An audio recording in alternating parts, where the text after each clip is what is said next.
Hello, fellow cyborgs, and welcome to my March reading wrap-up. I will be talking about the books that I have read for the first time. All of the books that I have reread, I will be addressing in a separate Hindsight is 2020 video. I did reread a number of things in March, so you'll get more videos on some more of my March reading soon. The first book I have to talk to you about is one that I unfortunately DNF'd, and this is Throne of Jade by Naomi Novik. This is book 2 in the Temeraire novels, and this was an ebook I had on my Kindle. I read the first book of the Temeraire novels, which might be called Temeraire, I can't remember, years ago. And I ended up actually buying the first 3 books in a bundle on Kindle when I read the first one. So I decided to read the second book to get it off of my Kindle. At first, I was confused about some of the characters because it had been so long since I had read the first book. But after a while, I realized that Novik's writing style, she just likes to have all of her side characters have names, even though you haven't actually been introduced to them, nor are they fully fleshed characters. And in the Temeraire novels, this is a flintlock fantasy, so it takes place during the Napoleonic War, but with the alternative history twist that there are dragons and they are part of the military. We follow Lawrence, who was in the Navy, but a baby dragon imprints on him, and he becomes part of the Air Corps, and his dragon Temeraire and him join the Air Corps military. When you ride a dragon into battle, you are not only harnessed to the dragon, but you have a bunch of different people attached to this dragon at the same time. So they can throw bombs from the dragon, so they can make sure that the dragon isn't boarded by other soldiers. And Novik really likes detailing these battle scenes that I don't care about. And then in these battle scenes, she has to tell you exactly where all of the men are and what they're doing and calls them by name. For me, it was very disorienting, it was overly detailed, and it was a really slow read because there were a lot of battles. It was hard to tell exactly how far I had gotten into the book because I was on my Kindle and it was a 3-in-1, but I spent a good couple of times trying to read this book, like at least 3 sittings reading this book for a prolonged period of time. And as much as I wanted to know more about them traveling to China,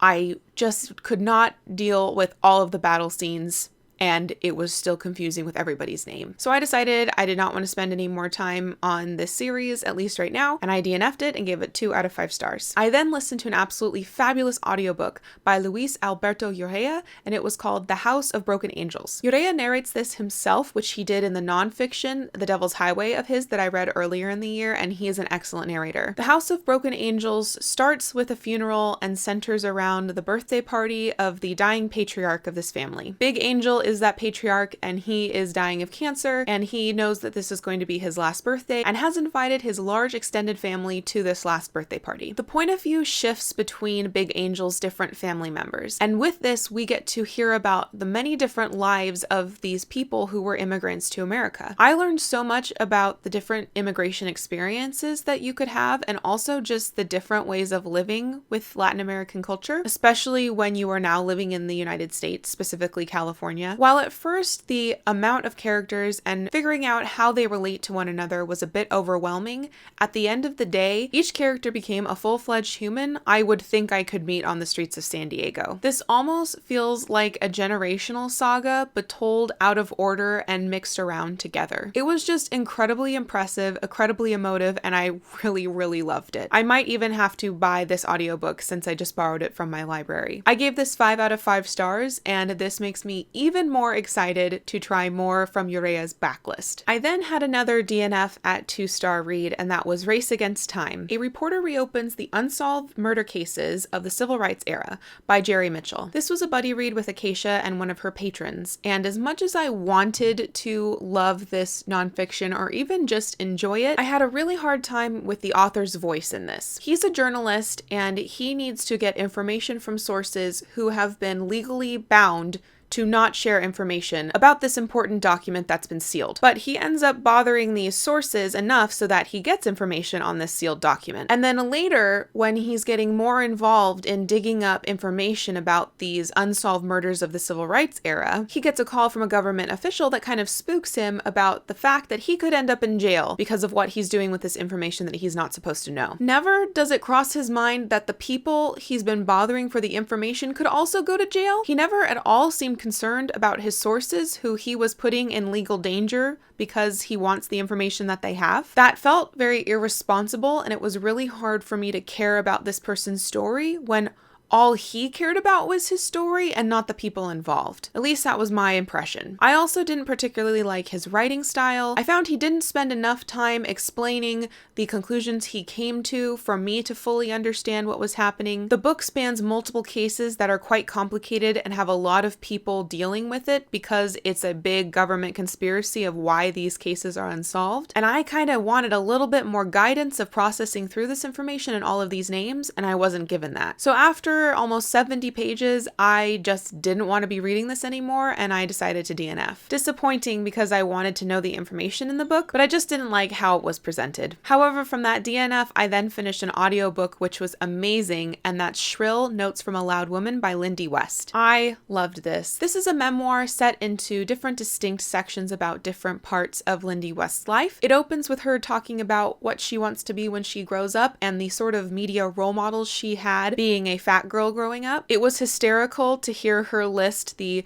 fat characters in her childhood media that I could relate to as well, and what they say to the children who are looking up to them. I laughed out loud and shared that clip with my friend. She also talks about things like menstruation and internet bullying and her criticism of rape jokes in the stand-up comedy community and the backlash she had regarding that. I just found this so helpful for someone who thinks about themselves as a feminist but doesn't really know what that means, because I've absorbed all of the social crap that's just been in the air since I was born. I also really loved hearing about another fat person having grown up being fat and still considering myself fat, and just kind of unpacking that and hearing someone else who's more intelligent than I am just unpack this. It was just a delight from start to finish, and I too am thinking that I should buy my own copy of the audiobook because it was so fabulous. And as much as I want a physical book to be able to highlight and under things, I also only ever want Lindy West to tell her story to me with her own voice. So this was awesome. 5 out of 5 stars, a highlight of the year so far, and you should read it. I then finished another nonfiction audiobook, Ghosts of the Tsunami: Death and Life in Japan's Disaster Zone by Richard Lloyd Perry. This discusses the 2011 tsunami that absolutely devastated Japan, and it specifically centers on one school where many children, 74 of them, died in the tsunami. About 18,500 people died as a result of the tsunami. 340 something of them were children. Only 75 of those children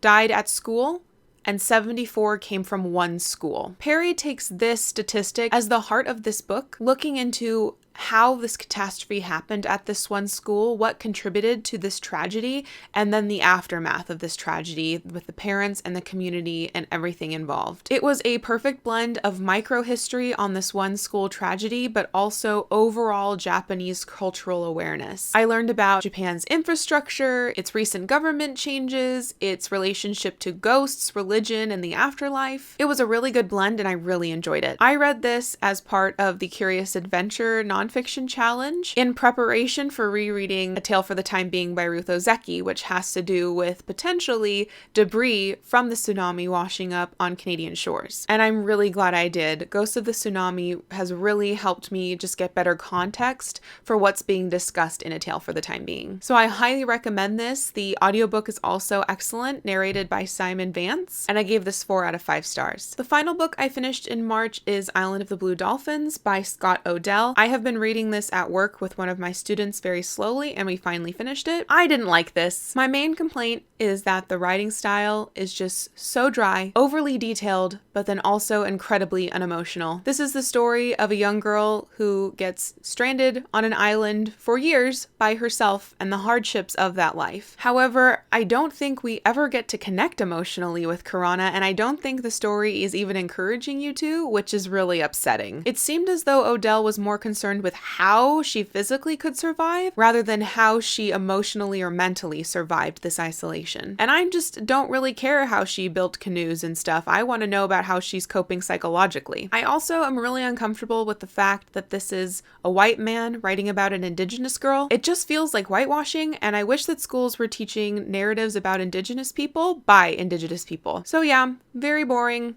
I've read it now. Woot. but I didn't enjoy it. So March was kind of a mixed bag of high highs and low lows. And though I didn't read as much as I had planned or hoped that I had read, I did have a lot of fantastic reads this month. What was your favorite read of March? Tell me in the comments down below. And until next time, thank you for watching, and continue to be lovely.